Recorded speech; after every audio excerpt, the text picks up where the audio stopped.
माझा मितवा या मालिकेच्या पुढील काही येणाऱ्या भागांचे अपडेट जाणून घेऊया आपल्या आजच्या या व्हिडिओमध्ये. चला तर मग सुरुवात करूया आपल्या या व्हिडिओला. तर आता आपण इथे पाहणार आहोत की वल्लरीच्या आता चारही बाजूंनी चांगलीच कोंडी होणार आहे. तर आता अर्णवला वल्लरीचा सर्व कांड समजणार आहे. आता नेमकं काय काय कसं कसं घडतं हे सगळं काही आपल्या या व्हिडिओमध्ये जाणून घेऊया. तर आता आपण इथे पाहतोय की अर्णवने ईश्वरीला घरी आणलेलं आहे हॉस्पिटलमधून आणि आता आजीने ईश्वरीला आराम करायला लावला आणि अर्णवला तिची काळजी घ्यायला सांगितली आहे. आता इकडे ईश्वरी बेडवरती बसून हसत असते. अर्णव तिला विचारतो, मिस इंदौर काय झालं, का हसतेस अशी? त्यावर ईश्वरी म्हणते, नाही काही नाही, ते आपलं सहजच. त्यावर अर्णव म्हणतो, सहज हसायला तू काय वेडी आहेस का? काहीतरी झालं असेल म्हणूनच तू हसत असशील, मला माहिती आहे. सांग ना काय झालं ते? ईश्वरी म्हणते, काही नाही. अर्णव म्हणतो, का हसतेस, बोल ना, वेडी झाली आहेस, वेड लागलं आहे का तुला असं वेड्यासारखं हसायला? त्यावर ईश्वरी म्हणते, खरंच सांगू? अर्णव म्हणतो, खोटं खोटं बोलता येतं तुला, बोल ना का हसतेस? त्यावर मग ईश्वरी म्हणते, ठीक आहे बसा ना माझ्यासमोर. अर्णव तिच्या समोर बसतो आणि म्हणतो, बोल ना आता काय झालं आहे? ईश्वरी हसतच असते वेड्यासारखी. अर्णव म्हणतो, अगं बोल काय झालं आहे? त्यावर ईश्वरी म्हणते, सर तुमच्याकडे आत्ता बघितलं ना की मला पूर्वीचे अर्णव सर आठवतात. सतत चिडणारे, सतत रागवणारे, सतत माझ्यावर ओरडणारे आणि मला मिस इंदौर तू ऑफिसला येऊच नको असे म्हणणारे. त्यावर अर्णव म्हणतो, काय? त्यावर इशू म्हणते, हो तुम्हाला आठवतं आहे आपल्या ऑफिसला US क्लायंट्सची मीटिंग होती तेव्हा तुम्ही मला सुट्टी दिली होती. तुम्ही तुमची PA असूनही तुम्ही मला म्हणाला होतात की त्या दिवशी तू ऑफिसला येऊच नकोस नाहीतर काहीतरी गोंधळ घालशील. आणि बरोबर त्याच दिवशी मीच तुम्हाला ऑफिसला सोडायला आले होते बाईक स्कूटीवरून माझ्या. आठवतं आहे तुम्हाला मी सगळं ओझं दिलं होतं? अर्णव म्हणतो, हो हो हो आठवतं आहे. तो प्रवास मी कधीच विसरू शकत नाही. आयुष्यातला सगळ्यात लक्झरियस प्रवास होता तो माझ्या. पण मिस इंदौर मी काय उगाच नाही भांडायचो तुझ्याशी, आपली भेटच तशी झाली होती. त्याबरोबर इशू म्हणते, तुम्ही कोंडून ठेवलं होतं मला. अर्णव म्हणतो, एक मिनटं, मी तुला कोंडून ठेवलं होतं पण तू मला खरं कारण सांगितलंच नव्हतंस. इशू म्हणते, तुम्ही बोलण्याची संधी दिली असती तर मी तुम्हाला सांगितलं असतं ना. मी तिथे आले काय तर तुम्ही लगेच मला हाताला धरून आतमध्ये नेलत काय, लगेच मला तिथे डांबून ठेवलत काय आणि तुमचे ते काळे कपडे घातलेले काळे उंदीर त्यांना सांगितलं की हिच्यावर लक्ष ठेवा म्हणून. अर्णव म्हणतो, बाउन्सर होते ते माझे, काळे उंदीर नव्हते. आणि हो तुला मी डांबून ठेवलं त्यानंतर मी तुला सोडून दिलं होतं. मग त्यानंतरसुद्धा मी ताईबरोबर जेव्हा इंदौरच्या मंदिरात आलो होतो तेव्हासुद्धा तू तिथे मला भेटलीस, तेव्हासुद्धा आपल्यात तिथे वादच झाला. त्यानंतर तू मुंबईत आलीस. मुंबईत येऊन आपण काय पराक्रम गाजवलात? माझ्याच गाडीची 50,000 रुपयांची काच फोडलीस, बरोबर ना? इशू म्हणते, आपल्या गाडीची, आता ती गाडी माझीसुद्धा आहे. अर्णव म्हणतो, अरे आत्ता आपली आहे पण तेव्हा तर माझीच होती ना, फोडलीस की नाही? हां. त्याबरोबर इशू म्हणते, हो पण ते चुकून झालं होतं, तेव्हा ती एमर्जन्सी होती. एमर्जन्सी कोणाच्या तरी जीवापेक्षा 50,000 महत्त्वाचे नव्हते ना. अर्णव म्हणतो, अगं पण मला माहीत नव्हतं ना ते कोणाच्या जीवाचा काय प्रश्न होता ते. आणि सगळ्यात महत्त्वाचं माझ्यासाठी तर माझे पैसे महत्त्वाचे होते. इशू म्हणते, खरंच तुम्ही बिझनेसमन ना, तुम्हाला एखाद्याच्या जीवापेक्षाही जास्त तुमचा पैसा महत्त्वाचा वाटतो. अर्णव सर तुम्हाला माझ्या जीवापेक्षा तुमचा पैसा महत्त्वाचा वाटला नाही का? त्यावर अर्णव म्हणतो, तुझ्यापेक्षा महत्त्वाचं माझ्या आयुष्यात काहीच नाही आहे, ना माझा पैसा ना माझी दौलत, काहीच नाही. इशू म्हणते, खरंच? अर्णव म्हणतो, हो. आणि लक्षात ठेव, आज जशी यावेळी जीव धोक्यात घालण्याची चूक केलीस ना तशी आयुष्यात पुन्हा कधीच करू नको, कधीच नाही. तुझ्या जीवापेक्षा अमूल्य, तुझ्या जीवापेक्षा महत्त्वाचं ह्या जगात माझ्यासाठी काहीच नाही, हे कधीच विसरू नकोस. त्यावर इशू म्हणते, सॉरी सर माझं चुकलं. अहो त्या धुमाळने मला फोन केला आणि मला वाटलं की मला काहीतरी माहिती मिळेल आणि म्हणून मी तुम्हाला न सांगता तिकडे गेले. पण जाऊ द्यात ना, तो विषय आपण सोडून देऊयात. आणि मी तुम्हाला शब्द देते, आजच्या नंतर पुन्हा कधीच मी तुमच्यापासून काहीच लपवणार नाही किंवा कधीच मी तुमच्याशी खोटंसुद्धा बोलणार नाही. मी तुम्हाला जे काही करणार असेल ना ते सगळं सांगेन आणि प्रत्येक गोष्ट सांगून करेन. अर्णव म्हणतो, सांगून करण्यापेक्षा विचारून केलंस तर जास्त बरं होईल. त्यावर इशू म्हणते, बरं बाबा तुम्हाला यापुढे मी कुठलीही गोष्ट करताना विचारत जाईन, सगळं तुमच्या मर्जीप्रमाणे करेन. मग तर झालं. त्याबरोबर अर्णव म्हणतो, नक्की ना? इशू म्हणते, हो. इशू विचारते, अर्णव सर एक विचारू? अर्णव म्हणतो, नको म्हटलं तर गप्प बसशील?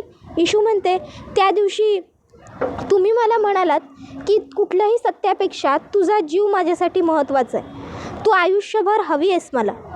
कुठल्या नात्याने हवी आहे मी तुम्हाला? कुठल्या हक्काने हवी आहे मी तुम्हाला? सांगा ना.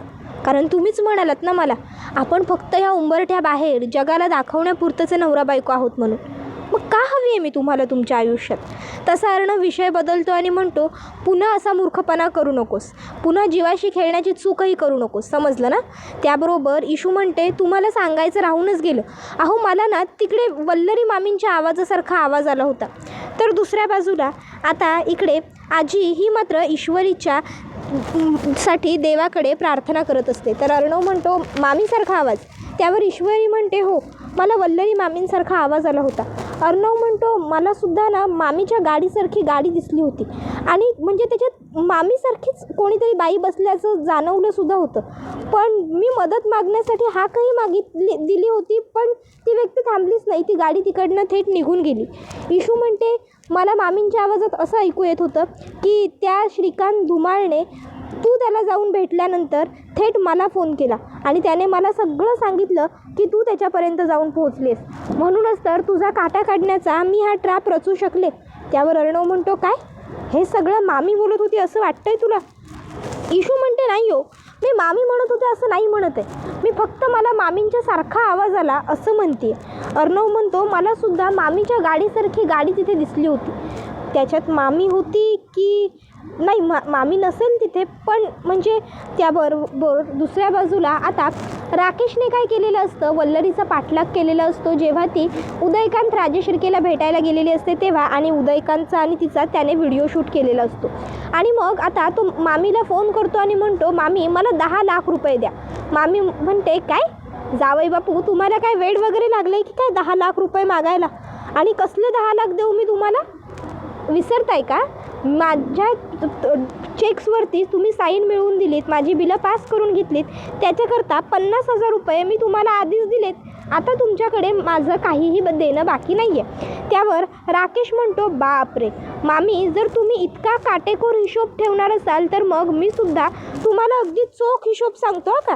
पण त्याआधी मामी, मी तुम्हाला जो व्हिडिओ पाठवलाय की नाही तो एकदा बघून घ्या. वल्लरी म्हणते, कसला व्हिडिओ पाठवलाय जावई बापू? त्यावर राकेश म्हणतो, अहो मामी बघून तर घ्या.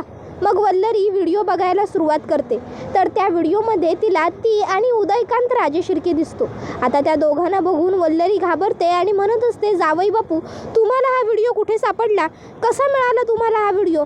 हे बघा, हे सगळं कसं मिळवलं तुम्ही ते मला लवकर सांगा. काय केलं तुम्ही? त्याबरोबर राकेश म्हणतो, अहो हो हो हो मामी हो, एवढं घाबरण्याची काय गरज आहे? काहीच काळजी करू नका.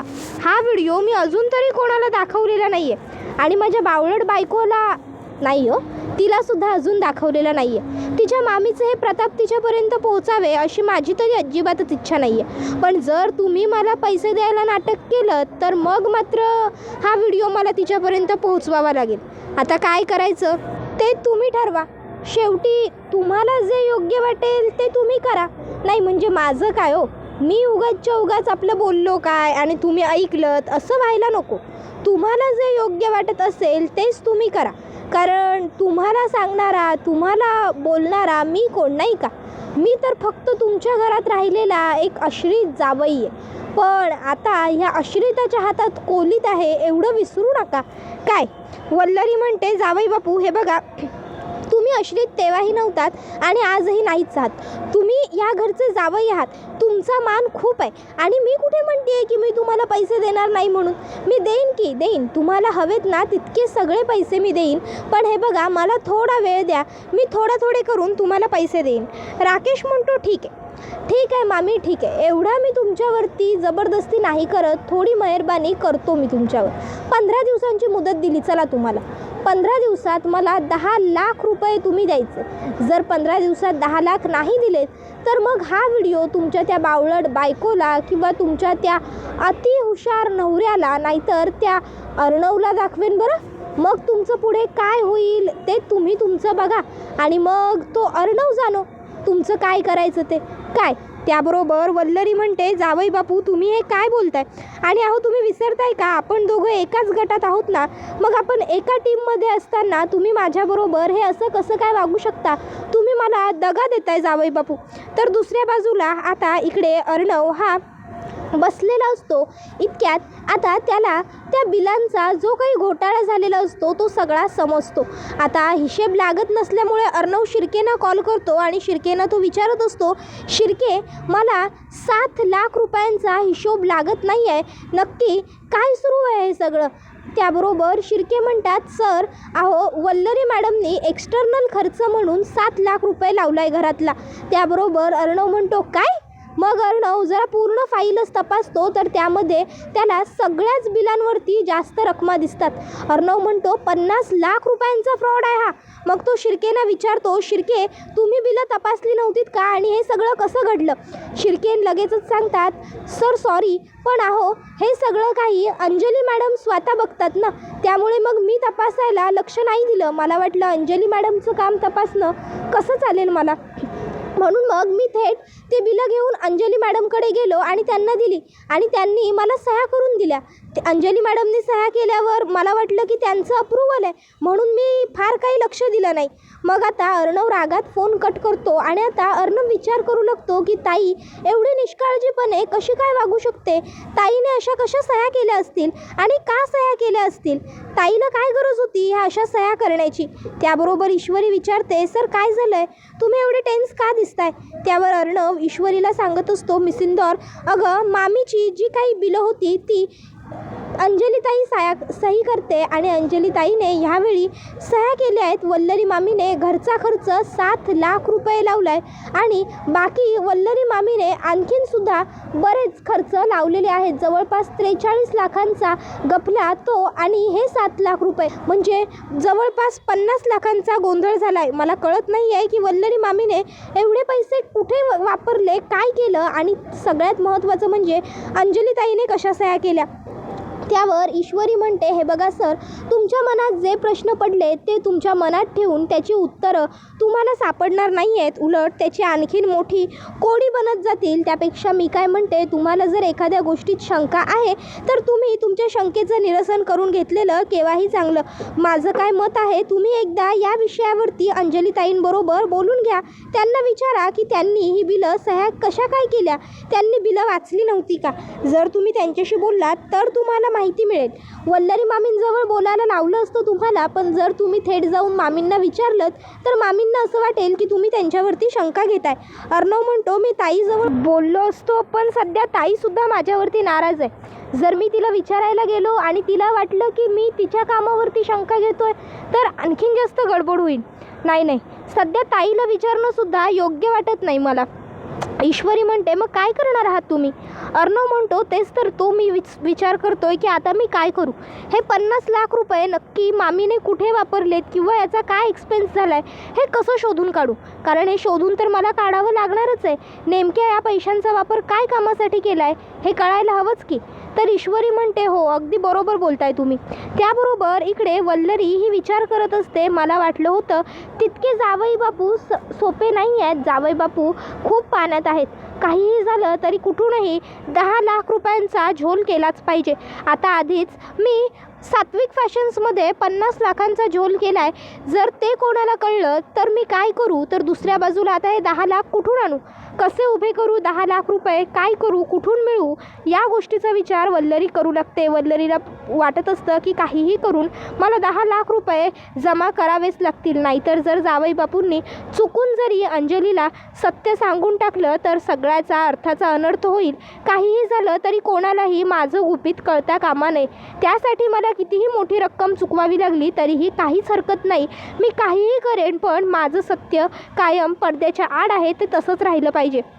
जर अर्णवला कळालं की त्याच्या बाबांना बदनाम करण्यामागे, त्याच्या आईचा जीव जाण्यामागे माझा हात आहे तर मग मात्र अर्णव मला जिवंत सोडणार नाही आणि मग मला काहीतरी इजा होईल. त्याआधीच मला काहीतरी केलं पाहिजे. स्वतःच्या गळ्याभोवती फास आवळला जाईल हे मला माझ्या डोळ्यांनी नाही बघता येणार. तर दुसऱ्या बाजूला आता आजी ही ईश्वरीची काळजी करत असते. ईश्वरीचा विचार करत आजी ही बसलेली असते. इतक्यात तिकडे मामा येतो आणि मामा बघतो की आजी ही कसला तरी गहन विचार करते. मामा आजीला लगेच विचारतो, काय झालं आई, तू कसला एवढा विचार करतेस आणि अशी नाराज उदास का बसलीस. त्यावर मग आजी म्हणत असते, अरे उदास नको बसू अवी, तर काय करू सांग ना. त्यावर मामा म्हणतो, काय झालं आहे आई, तू जे काही तुझ्या मनात असेल ते मला स्पष्टपणे सांगशील का, बोल ना. मग आजी सांगते की अरे मी ईश्वरीचा विचार करते. बघ ना बिचारीच्या बाबतीत सध्या काय काय घडतं आहे ते. नाही म्हणजे एवढं सगळं वाईट घडतं आहे ना, त्यामुळे मला ना आता ना तिची काळजी वाटू लागली. म्हणजे बघ ना, आधी अंजलीबरोबर सुद्धा तिचा अपघात झाला, त्या सगळ्यातनं कुठे जाऊन ती आत्ता बरी होत होती, आता कुठे तिला जरा शांत वाटत होतं, तर आता हे सगळं घडून बसलं आहे. मला काय वाटतं माहिती आहे का अवी, मी ना आपल्या गुरुजींनाच बोलवून घेते आणि आपल्या गुरुजींना मी ईश्वरीची पत्रिका दाखवते. ईश्वरीच्या पत्रिकेत जर काही शांती वगैरे करून घ्यायची असेल तर गुरुजी सांगतील. त्या हिशोबाने मग आपण तिच्या पत्रिकेत जर काही दोष वगैरे असेल तर ते सगळंसुद्धा व्यवस्थित बघून घेऊ ना. त्यावर लगेचच आकाश म्हणतो, आजी अगं हे सगळं तू काय बोलतेस, अगं हे सगळं दादाला अजिबातच आवडणार नाही आणि हे ग्रह तारे ह्या सगळ्या गोष्टींवर दादाचा विश्वास नाही आहे, तुला माहिती आहे की नाही. मग का उगाचच्या उगाच तू ईश्वरीच्या बाबतीत या सर्व गोष्टी करण्याचं बोलतेस. या सर्व गोष्टी जर दादाला कळाल्या ना तर दादा तुझ्यावरती खूप रागवेल. त्यावर आजी म्हणत असते, हे बघ आकाश, तुम्ही आजची मुलं आहात, तुम्हाला या सर्व गोष्टी आउटडेटेड किंवा जुन्या जमान्याच्या या सर्व वाटत असतील रे, पण आमच्यासाठी या सर्व गोष्टी महत्त्वाच्या आहेत.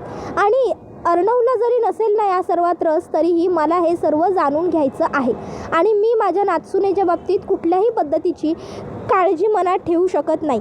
मी शंका न ठेवता एकदा गुरुजींशी बोलणारच आहे. अवी तुला काय वाटतं. त्यावर मामा म्हणतो, आई अगं. त्यावर आजी म्हणते, हे बघ अवी, मला मान्य आहे अर्णवला या सर्व गोष्टी पटणार नाहीत वगैरे वगैरे, पण तरीही आपण घरचे मोठे आहोत. जर पुढे काहीतरी मोठं संकट आणखीन येणार असेल तर आपण ते आत्ताच थांबवायला नको का, आपण आत्ताच ते रोखायला नको का. पुढे जाऊन जर ह्या छोट्या छोट्या गोष्टींचं रूपांतर मोठ्यात कशात झालं तर. आता थोडक्यात ईश्वरी बचावली, पण पुढे जर काही. त्यावर मामा म्हणतो, बरं ठीक आहे आई, तुला जर वाटतंय ना आपल्या गुरुजींबरोबर बोलावं तर तू बोलून घे. मी एक काम करतो, मी गुरुजींना उद्याच बोलवून घेतो, मग तू त्यांच्याशी बोलून घे बस. त्यावर आजी म्हणते, चालेल, तू उद्याच आपल्या गुरुजींना बोलाव. त्याबरोबर आता हा व्हिडिओ इथेच संपतो. व्हिडिओ आवडला असेल तर व्हिडिओला लाईक करा, चॅनलवर नवीन असाल तर चॅनलला सबस्क्राईब करा आणि बेल आयकॉन आठवणीने प्रेस करा, जेणेकरून तुम्हाला पुढच्या प्रत्येक व्हिडिओचं नोटिफिकेशन मिळत जाईल आणि सर्व व्हिडिओंचा आनंद हा अगदी उत्तम पद्धतीने घेता येईल. चला तर मग प्रेक्षकांनो, आजच्या पुरतं इथेच थांबूया. पुढचा व्हिडिओ येईपर्यंत टाटा बाय बाय, धन्यवाद, take care all of you. तू ही रे माझा मित्र मालिका तुम्हाला कशी वाटते हे आम्हाला कमेंटमध्ये नक्कीच सांगा. धन्यवाद.